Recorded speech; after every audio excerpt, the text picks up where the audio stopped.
You're listening to The Unsafe Bible with Pastor Ken Brown.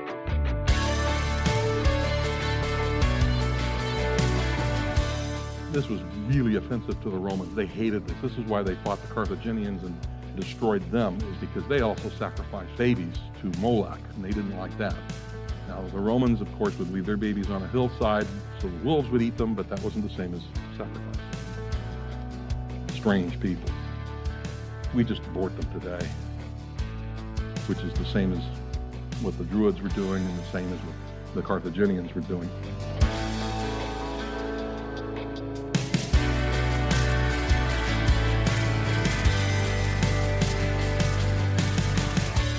Have you ever read a Bible story like Cain and Able or the Tower of Babel and thought, wow, I would have never done that. People must have been really dumb back then. Well, I wouldn't be so quick to assume that people's humanity has increased tenfolds over the course of time. If we were really that different from our biblical ancestors, then the Bible wouldn't be relevant. But we know that's not true. In today's message, Pastor Ken will show you that many problems in today's church aren't so different from the past. Well, let's join Pastor Ken in the book of Revelation chapter 2 as he continues his message, Jezebel Lives-Thyatira. The Greek Orthodox Church, which is the Eastern Church, okay, they reached a portion of Russia that nobody had ever reached before. And they translated the Bible, and this is during the Middle Ages. They were doing Wycliffe Bible translators then. They translated the Bible into the language of those people living there, which had never happened before. They translated the scriptures in the second half of the 9th century into Slavonic, or into Russian, actually.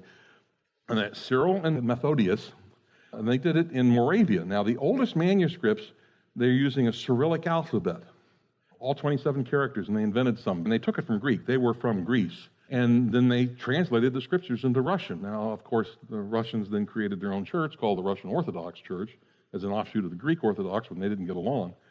But the example of their work, that's John 3:16 from the Russian Standard Text, which was updated in 1950, believe it or not. During the middle of the communist rule, the Russian Orthodox went back in and made sure that they had correct scriptures in Russian. That's because of a missionary during the Middle Ages from the Eastern Church. So there's still good stuff going on in the scriptures during this time period. It's not all compromise. And we see this within the church today. There's great things happening on behalf of what God's doing today. Great things.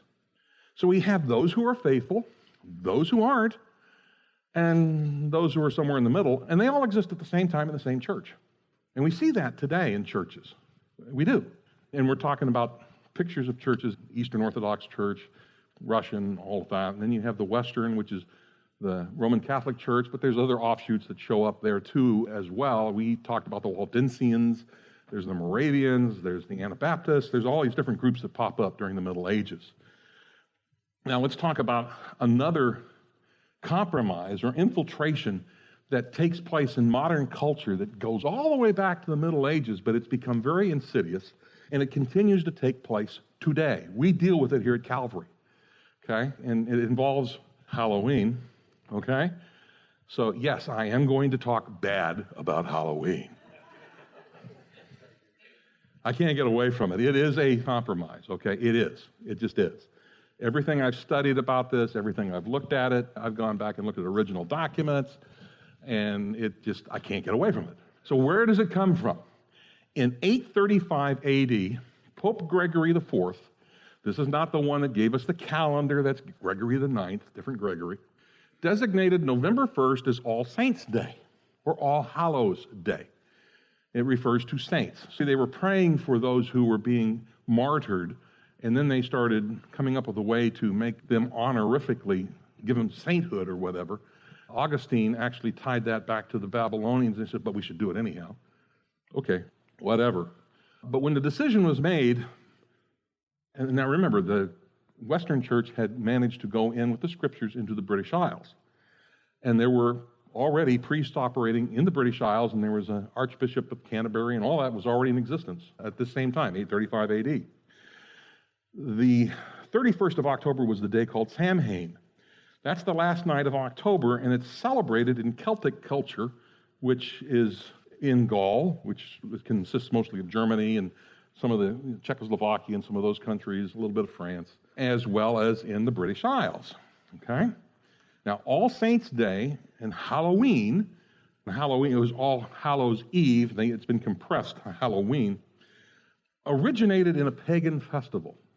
Before the days of Christianity, the Druids in England, the Druids were priests of the Celtic race, okay? And everybody wanted to be a Druid because the Druids never went to war, so if you were a Druid, you didn't have to go fight. So a lot of the young men wanted to become Druids just simply so they wouldn't fight, because the Celts loved to fight. Julius Caesar talked about that. So they had the idea that people needed to be cleansed after they died. The soul of the departed was transferred by magic to the body of an animal when they died, specifically those who were kind of evil but not totally evil. And then during the night of October 31st, the enchanted souls who were inside these animals were freed by the druid god Samhain and taken together into druid heaven. And they did this by sacrificing the animals. Now, Christianity had come to the British Isles and had been in Gaul too, okay? So there were believers all over the place, and there was this tension that was existing between the culture and between the church in the British Isles. And Samhain was still being observed and still being celebrated. So, and then again, what's going on in Samhain? That's when the inhabitants of the underworld mingled with people. On that night, ghosts and other creatures were allowed to scare the living. That was part of it. That was part of what they believed. So a little bit of background for us. The most venerated priests among the Celts were the Druids. They were a native Celtic priesthood. The term means the very knowing or wise one. And they were thought to possess the key to all knowledge and magic. They exercised authority in the selection of rulers and took precedence of kings. This will sound familiar if you study anything in terms of Middle Age history and who would make the kings and who would pronounce the rulers and all of that. So it wasn't just the Druids who were doing this. Magical power to give or withhold rain or sunshine. They could cause storms. They could make women fruitful or cattle fruitful, objects invisible, produce magic sleep, all things that they could do. No sacrifice was complete without one of them there, and they seem to have distinguished by some kind of tonsure, so they cut the hair out of the back of their, like monks did. Wonder where that came from. But they would create a tonsure. Now, I started off that way, and then just, anyway. What can I say? And then they have a thing called a mistletoe rite. I'm not going to go into that, okay? But some of the things that we celebrate around Christmas have roots in this too. And at other times, they wore scarlet and gold embroidered robes and gold necklaces and bracelets. This is what they did. Now, Julius Caesar fought against them, and he wrote a bunch of letters back home about his battles, and he actually spent some time talking about who the Druids and the Celts were. So he says that the schools of the Druids, they learned by heart a lot of verses, a great number of verses, and some persons remain 20 years under training, so it takes a long time to become a Druid. And they think it not proper to commit these utterances to writing, so they didn't write stuff down. They kept it all verbal because they didn't want anybody to know what they really knew. They also used Greek letters. I believe they've adopted the practice for two reasons. They don't wish the rule to become common property, nor those who rely on writing and neglect the cultivation of memory. So it usually happens that the assistance of writing tends to relax the diligence of the student, the action of the memory. The cardinal doctrine which they seek to teach is that souls do not die, but after death pass from one to another. And this belief, as the fear of death, is thereby cast aside, and they hold this to be the greatest incentive to valor. So he's complaining because this is why they fought so bravely, is that they believed in reincarnation. Besides this, they have many discussions as touching the stars and their movement, the size of the universe, the earth, the order of nature, the strength and powers of the immortal gods, and they hand it all down. And he found out also about their practices and made some additional recommendations. He said, basically, if you want to know what they do and what they learn, go to Britain, learn it there, because they're starting to quit following this in Gaul. So that's where you have to go, is journey there. And he goes on to say that the whole nation of the Gauls is devoted to ritual observances, and for that reason, those who are smitten with more grievous maladies and engaged in the perils of battle either sacrifice human victims or vows to do so, employing the Druids as ministers. They believe, in effect, that unless for a man's life be paid, the majesty of the immortal gods may not be appeased. This was really offensive to the Romans. They hated this. This is why they fought the Carthaginians destroyed them is because they also sacrificed babies to Moloch, and they didn't like that. Now, the Romans, of course, would leave their babies on a hillside so the wolves would eat them, but that wasn't the same as sacrificing them. Strange people. We just abort them today, which is the same as what the Druids were doing and the same as what the Carthaginians were doing.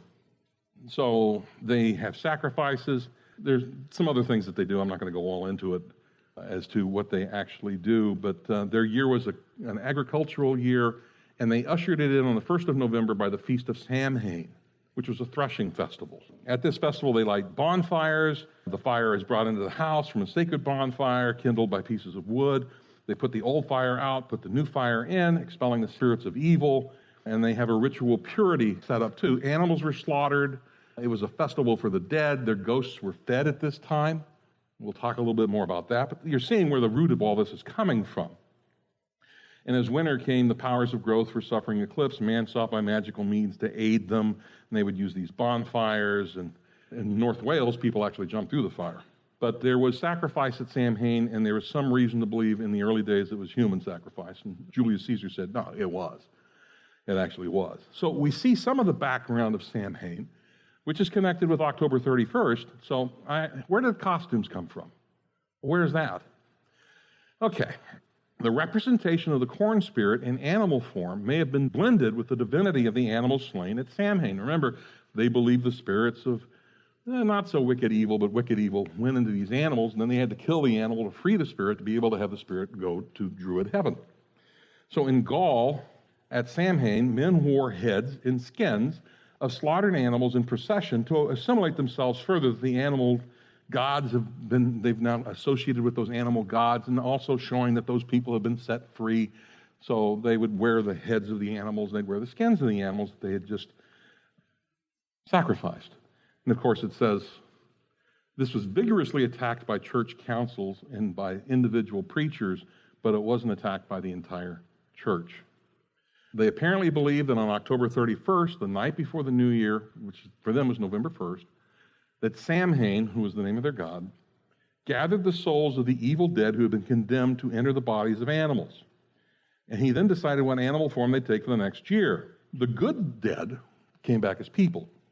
And they also believed that by the punishment, the evil dead could be lightened by sacrifices and prayers so that they might not wind up being in an animal too long if they did prayers for them or they did some other things for them. What does that sound like? Anyway. Okay, so Samhain. It's a pagan festival for the dead. I'll have a little more on that. They believed that the soul of the evil went into animals, and the animals had to be killed to set the soul free. And depending upon how bad the person had been would be depending upon what that animal they went into, and they would have people pray for them and make sacrifices for them on Samhain to try and shorten that time period that they'd be in an animal. It's connected with the Celts, it was run by the Druids, of course, followed in Germany as well as the British Isles. And it also involves sacrifice, human and animal. It involved the wearing of animals' heads and skins, costumes. They believed that they came from the god of the dead. The Celts actually believed that. And they believed the soul of good people came back as humans. In fact, they would actually burn and bury, I'm not going to go into all of this, but they burn and bury dead things proper for the living. They would actually, when a really notable Celt would die, they'd kill all of his servants with him. The Egyptians did the same thing. That way they would have something in the future world. But in spite of all this, in spite of the fact that they brought Christianity to the Isles and to Germany, this festival continued to be kept in England until the 6th century. Gregory the Great, and this is prior to Gregory IV, advised the Archbishop of Canterbury to retain the Druid sacrifices but celebrate them in honor of Christian saints. So this is what they're trying to do. They're trying to recharacterize what was actually going on. Dr. Koch goes on to say, in light of Bible teaching, because he's seen this happen in other churches in South America, that anyone would try to lead people to the living God with the aid of demons, because he's actually gone into churches where they'd have the local demon gods also there as well. So at least that would bring people into the church, and then they could hear the word of God. No. And the Druid festivals, by the way, came to the United States with all the English settlers. By the way, Germany doesn't celebrate Halloween like we do, because they quit doing that. But the Gauls, they said they came from from their god Dis, which is the god of the dead. That was actually the Roman god of the dead. And as a result of their belief, they taught on New Year's Eve, which is Halloween, that ghosts, evil spirits, and witches roam the earth, and to honor the sun god, to frighten away evil spirits who allegedly feared fire, they lit these large bonfires. I mean, this is what they were doing. So, as we can see, the origins of some of the things that we associate with Halloween and All Saints' Day have origins that are kind of questionable, just a little bit. And then there's All Souls' Day, which is November 2nd. It's the day after All Saints' Day. That has roots that go back to the festivals of Dionysus, also known as Bacchus, and they had a festival called the Lives-Thyatira in February, but basically we learn that on the third day after the festival, they offered pots filled with vegetables to Hermes, the conductor of the dead, and it was sacred to the gods of the netherworld and all the spirits of the departed. They called it All Souls' Day in Rome, and the people celebrated Persephone's resurrection and reunion with the god. That's what that is. So let's look at All Souls' Day, which is another festival, and I'm not saying that these are all wrong. I see nothing wrong with celebrating the saints. I see nothing wrong with celebrating those who have gone before us, but it's just the way some of it gets handled anymore. So if you look up All Souls' Day in the Oxford English Dictionary, it says, it is a Catholic festival with prayers for the souls of the dead in purgatory held on the 2nd of November. Now, purgatory, which is not in the Bible, sounds an awful lot like Samhain and praying for the souls who've gone into animals and trying to shorten the time period that they're in those animals. I mean, we don't see purgatory anywhere in the Scriptures. It doesn't exist. It's not there. A little more on All Souls' Day. On the day after All Saints' Day, for special prayer in behalf of the souls of the faithful dead, it was introduced in 998, again, Middle Ages church, by Odilon. I'm probably pronouncing it wrong, but he was the abbot of Cluny, and he used it in his own order. Now, there's some question as to whether or not he was solely behind it, but he's the one that kind of pushed it. It was adopted by neighboring churches and eventually in the Roman Church. Masses are repeated on that day for the relief of souls said to be in purgatory.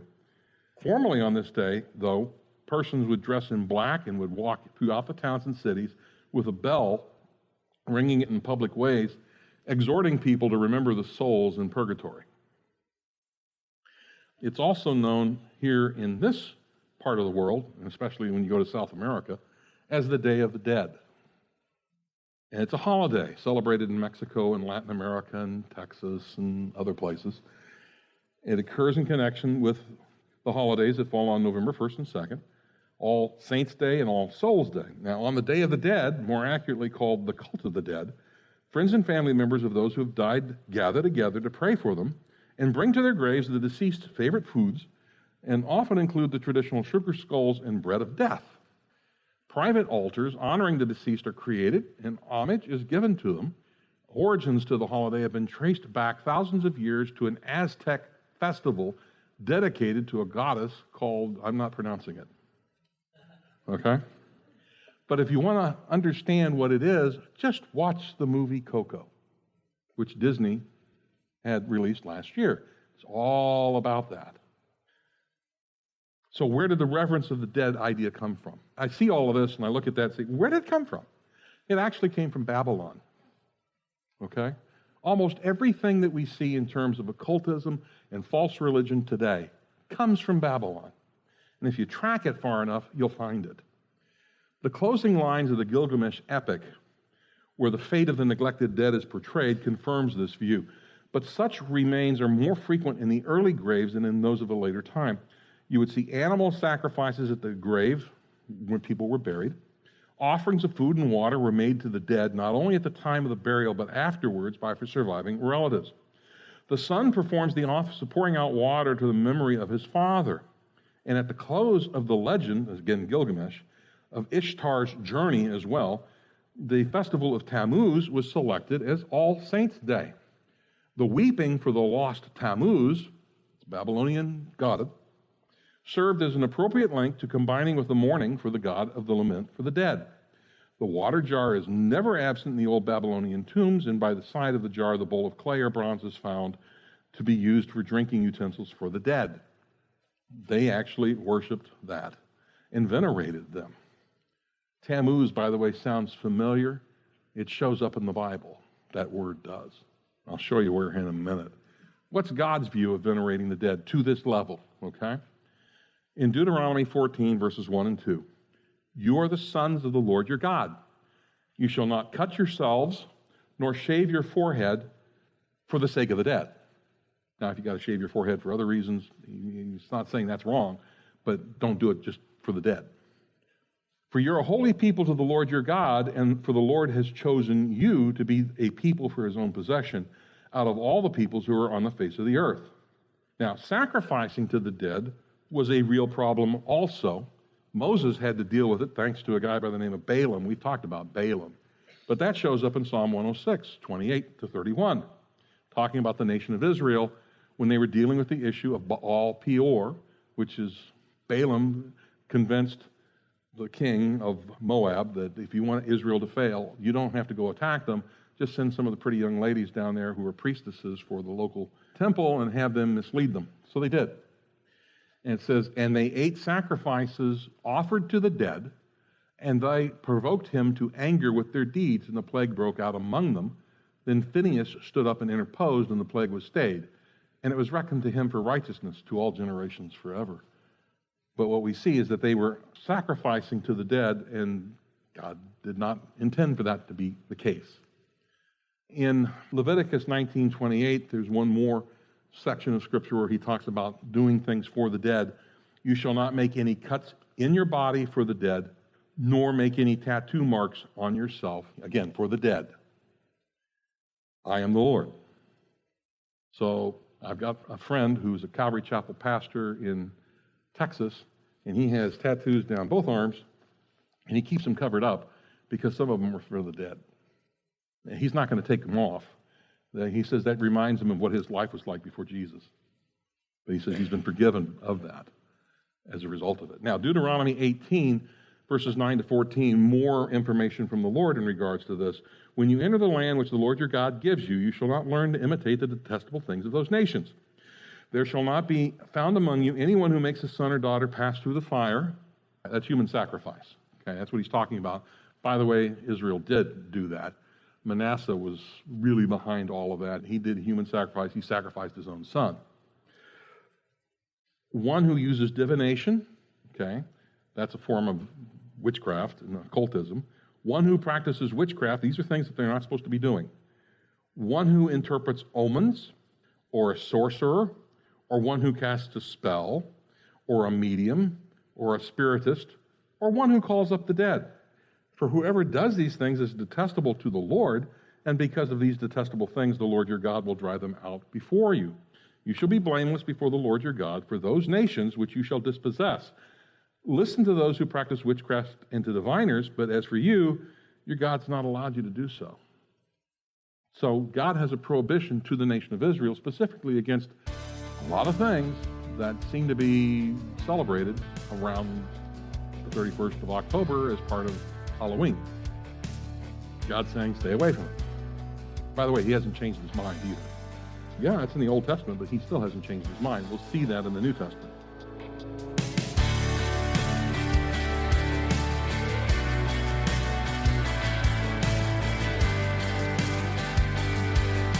You've been listening to a message from Revelation on the Unsafe Bible. Pastor Ken has been diving deep into this final book of the Bible. If you're into fantasy or sci-fi, you might be naturally drawn toward Revelation. There's all kinds of imagery and strange creatures that are described. But more than any of this, you're reminded of the preeminence of God and that He rules over everything. He rules over all people, nations, and He has more power than the evil that can try to take over the world.